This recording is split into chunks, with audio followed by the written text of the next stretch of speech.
국내에 계신 시청자 여러분 안녕하십니까? 문안들입니다. 특별히 해외에서 이 방송을 시청해 주시는 동포 여러분들께도 깊이 감사의 말씀을 드립니다. 우리의 조국, 우리가 사랑하는 이 조국을 지키는 자유민주 체제가 지금 위기에 처해 있습니다. 백척간두라는 말이 있습니다. 백척의 꼭대기에 간당간당 매달려 있는 이런 상태를 백척간두라고 얘기를 합니다. 지금 대한민국의 자유민주주의의 질서, 법치주의, 삼권분립, 시장경제 원리, 평화적 통일, 북핵 폐기 등 이런 일련의 정책들이 문재인 정권 4년 지나 5년 차에 들어서면서 완전히 파괴, 훼손, 그리하여 우리 조국의 자유민주주의 질서가 백척간두에서 조금만 흔들려도 낭떠러지에 떨어지거나 부러지거나 할 그런 위기의 순간을 우리는 맞이하고 있습니다. 히틀러는 형식상 수권법이라는 걸 만들어 가지고 국회에서 총통이 원하는 것은 총통의 명령으로 통치할 수 있다 하는 그런 수권법이라도 만들어 가지고 독재를 폈는데, 이 문재인 정권은 그런 수권법도 없이 다수 의석을 확보한 국회를 통해 가지고 폭력적으로, 입법 독재가 아니라 입법 폭력으로 헌법에 위반되는 공수처법을 통과시키고 5.18을 비난하는 자에 대해서는 재갈을 물리고 북한 전단 금지법을 만드는, 그래야 자유우방 세계의 우선거리가 되는 이런 일들을 남자를 여자로, 여자를 남자로 바꾸는 법 외에는 모든 것이 가능하다고 하는 망상에 사로잡혀 가지고 이 입법권을 휘두르고 있는 것이 오늘의 현실입니다. 앞으로 이들이 무슨 짓을 하는지, 지금 대기하고 있는 여러 법률들은 정말 끔찍하고 무서운 법률들을 거침없이 이들이 통과시키려고 하고 있습니다. 그나마 사법부, 이 정권 들어서서 이 정권의 적폐 일부가 기소됐던 그런 사건에 대해서 그나마 일선 법관들 3,300명의 법관들 중에는 양식껏 용기를 가지고 이 정권에 저항하거나 반대되는 판결을 함으로써 우리가 인류의 희망을 가졌었는데, 지난주일에 임성근 판사라고 하는 일개 판사에 대해서 집권 여당이 국회에서 탄핵 의결을 하였습니다. 집권 여당이 앞에 말씀드린 것처럼 뭐든지 할 수 있다고 하는 폭력적 망상에 사로잡혀 있으니까 그렇게 하겠지요. 얼마든지 할 수 있죠, 숫자로. 근데 문제는 대법원장 김명수라는 사람입니다. 지난 5월 달에 임성근 판사가 대법원장을 만나가지고 나를 이 정권 들어서고 사법농단이라 그래가지고 기소됐는데 1심에서 무죄 판결을 받았다. 그리고 내 임기가 금년 2월 말이니까, 그리고 그동안에 내장 수술을 해서 건강도 나쁘니 내가 사표를 내겠다. 그랬더니 무슨 말로 이를 거절했느냐. 너는 탄핵 대상이 될 수도 있기 때문에 네 임기가 끝날 때까지 내가 사표를 수리할 수 없다. 이 사표를 수리해버리면 이 정권이 사법부에 대해서 그리고 나에 대해서 어떻게 생각하는지 아주 입장이 곤란한 처지에 빠지게 된다. 그 사표 수리를 할 수가 없다. 이게 대한민국 대법원의 수장인 대법원장이 해야 할 소리입니까? 미쳤어. 정신이 나갔어. 이 행태야말로 완전히 휘하의 법관을 문재인 정권의 탄핵의 제물로, 누구는 그렇게 얘기했습니다. 제물이 아니라 뇌물이다.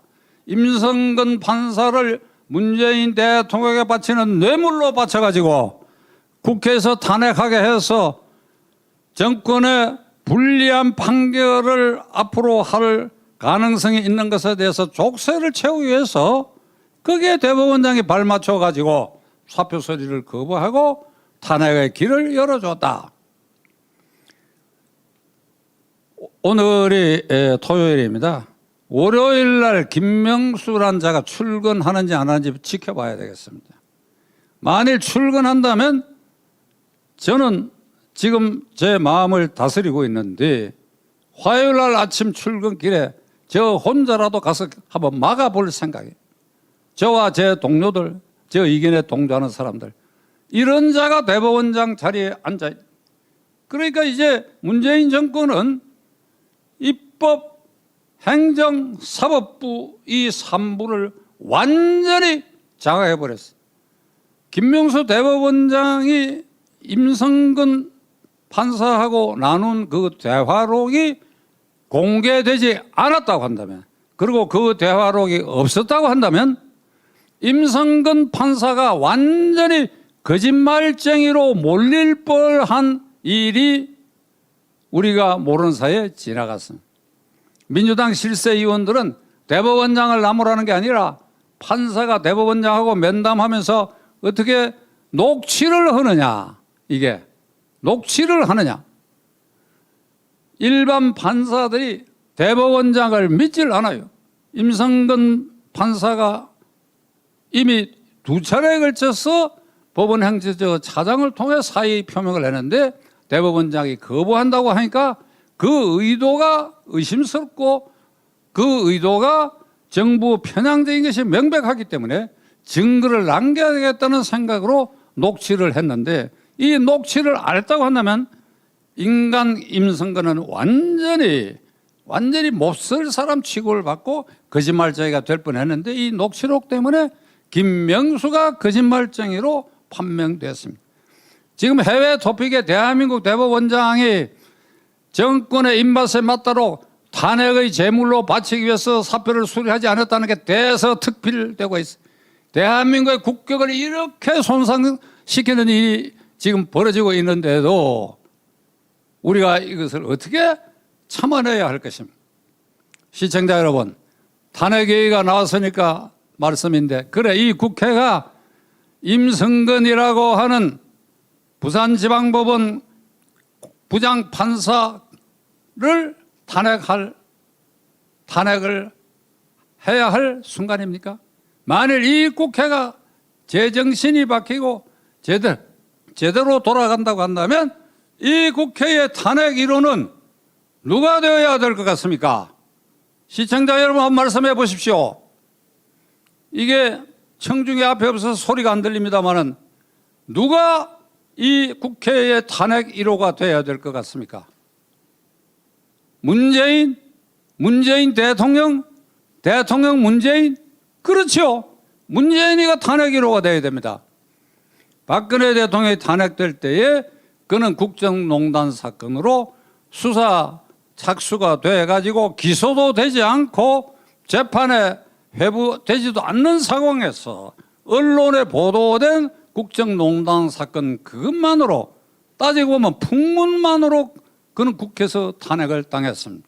문재인 대통령은 울산시장 부정선거 사건에 작년 1월 달에 13명이 기소될 때 그 공소장에 40회 이상 대통령에 의해서, 대통령을 위하여, 대통령에 의해서 송초로 40년 친구를 당선시키기 위해서 이런 일이 벌어졌다고 공소장에 표시되어 있고, 대전지방검찰청에서 지금 조사하고 있는 울산 원전 1호기 경제성 조작 사건에도 그것이 청와대 지시라고 하는 것이 분명히 나와 있는 이상 요 두 건의 수사 기록과 공소장만 하더라도 문재인 대통령은 탄핵되기도 마땅한 일인데 이 국회는 그것을 외면하고 있는 것입니다. 여러분 어떻게 생각하십니까?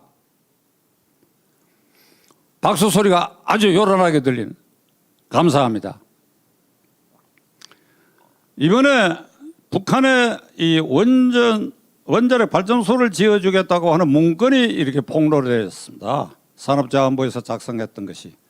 그게 암호로 뽀요이스, 이게 뭐 체코 말로 이게 북이라는 뜻인데 북쪽, 노스, 뽀요이스, 그리고 북원추, 북한 원전 추진. 이 문서를 어제 국회에서 국무총리라는 사람이 뭐라고 얘기하는가 하니까 그건 아이디어 차원에서 얼마든지 있을 수 있는 일이다. 이렇게 아주 발뺌을 하는데, 아이디어 차원에서 그래 국장과 과장이 이런 아주 위험한 이 문건을 만들 수 있느냐? 그렇지 않지요. 다 위에서 묵인하거나 지시하거나 종용하거나 최소한으로 장관의 지시라도 받아서 만들어진 게 틀림없습니다. 왜 그러냐? 이 정권은 기본적으로 반미, 항일, 친중, 종북 정권이기 때문에 북한을 위해서는 뭐든지 해줄 수 있다.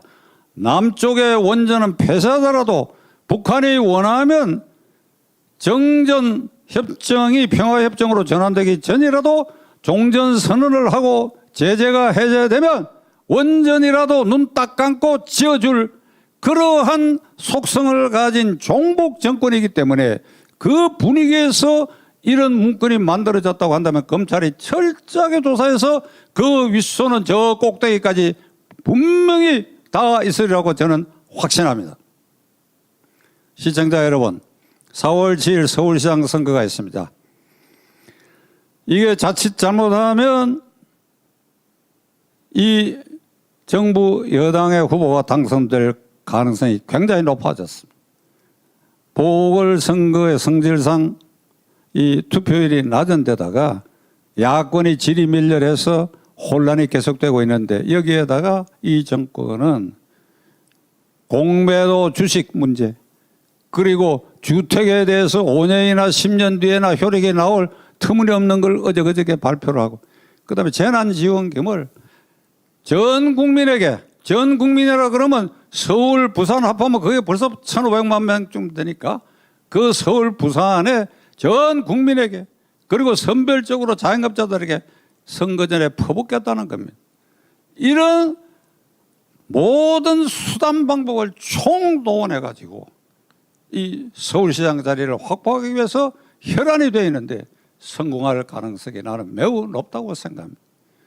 김종인 비상대책위원장이 지도하고 있는 제1야당 국민의힘 당이 지난 1년 동안 제대로 싸웠다고 한다면 어째 민주당이 부산 그리고 서울의 시장 후보를 낼 수 있습니까? 그들의 당헌 당규에는 자당 소속 단체장의 귀책 사유로 보궐선거가 있게 될 때는 절대 입후보시킬 수 없다라고 하는 게 명시되어 있는데 문재인 대통령이 야당 대표 시절에 이것을 국민에게 호소해가지고 당헌까지 개정했는데 이걸 당헌을 이번에 개정을 했는데 그 정족수도 부족해요. 누가 시비를 걸면 그 개정이 무효가 될 수 있는데 근데 문재인 대통령 이 문제에 대해서 이렇게 얘기를 했습니다. 아, 그건 당에서 하는 일이다.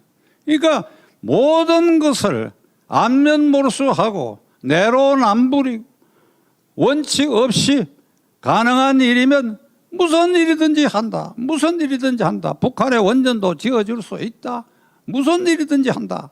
자, 이런 정권을 상대로 이제 야당만을 믿고 국회에서 문재인 대통령 탄핵이 될 수도 없고 그리고 백척간두의 자유민주주의 체제가 극단적 위기에 처해있는 이런 순간에 이 대통령의 임기까지 기다릴 수가 없습니다.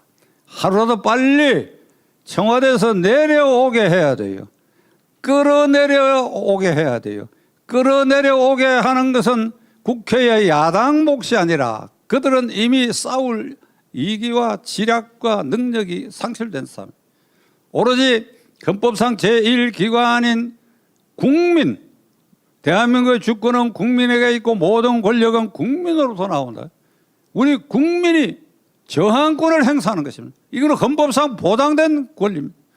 저항권 행사의 제1회가 돌아오는 3월 1일 코로나로 광화문 광장을 메워놨다 하더라도 뒷골목은 열려있고 전국 방방곡곡에 뒷골목 열려있고 시골의 농로도 열려있고 이게 분출하는 국민들이 지금 백척간두의 조국의 위기라고 하는 것을 깨닫는다고 한다면 우리가 모두 나서서 그 열기를 청와대 쪽으로 향하게 해서 견디지 못하고 문재인 대통령이 걸어 나올 수밖에 없는 상황을 1차로 우리는 3월 1일 날 총궐기에서 해야 할 절박한 순간에 있다는 것을 여러분들에게 호소하는 바입니다. 감사합니다.